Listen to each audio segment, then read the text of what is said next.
Keeping your family safe is now just a touch of a button away, allowing you to track and get your family members emergency assistance when they aren't able to. We speak to Craig Rivet, founder of Namola. Now, your app has been on the market for the last 5 years, basically as a panic button.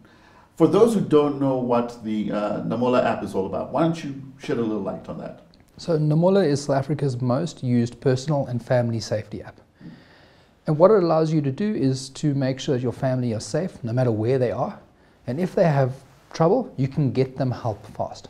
What makes your app so different from everything else that's on the marketplace?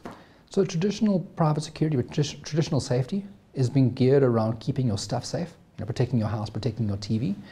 We've taken the approach of let's protect what really matters, which is your family. Now, in July, you added new features to the app. Why don't you tell us a bit more about that? So we took Namola from being effectively a single-player panic button app to a family safety platform. So now I can see where my wife and my kids are, and if I think that they're in trouble, I can get help for them. But what about the data that's actually obtained from that interaction? What happens to it? So the data is available to individuals, so we can't see anything on you unless you call for help, which in that case we need to be able to get assistance to you. And you can share your location with people that you want, and we encourage you to only share to people you trust, but we can't see it. In terms of the number of people who actually use it, how many are we looking at? We've got about 415,000 users across the country.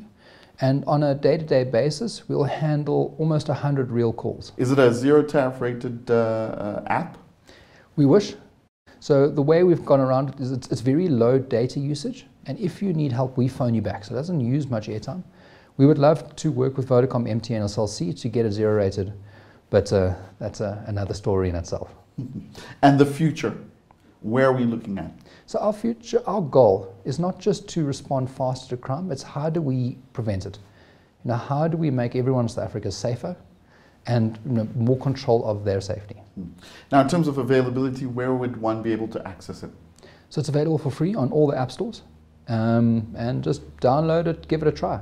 Still with Namola, we hear from Jonathan Martin, a community group firefighter who uses the app to get to emergencies and save lives. We deal with a variety of them, ranging from motor vehicle accidents to house fires, felt fires, your basic requirement from somebody in a normal area that might need assistance with something, even to jump-starting their vehicle. We do limit ourselves to what we do on a scene. Obviously, with our qualifications, we are a fire rescue organisation, so we do not really treat on the medical side, but we are qualified to, if needed, to assist before the medical team does arrive.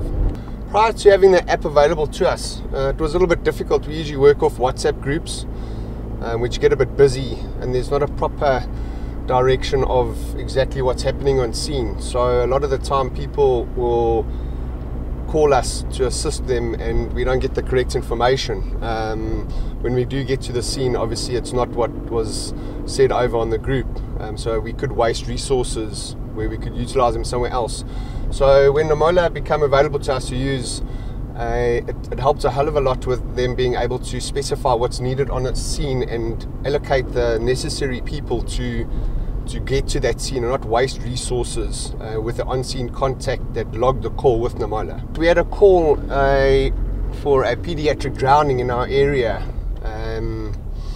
that the domestic was at home and the child had fallen into the pool. One of the other minors noticed it, so dived into the swimming pool and retrieved the ped from in the pool. She then started CPR, and we were all activated on the Namola group. All resources turned out on scene. We then actually called in assistance for a helivac from Halo, and he was flown to Mill Park Hospital where they treated him. Without that app, I don't think the response time to that scene would have been as good as what it was. The best thing that could be upgraded slightly on the app from the dispatcher sort of side, a breakdown of more vital information of what exactly is needed on scene. We could then also, like I say, save a lot of resources.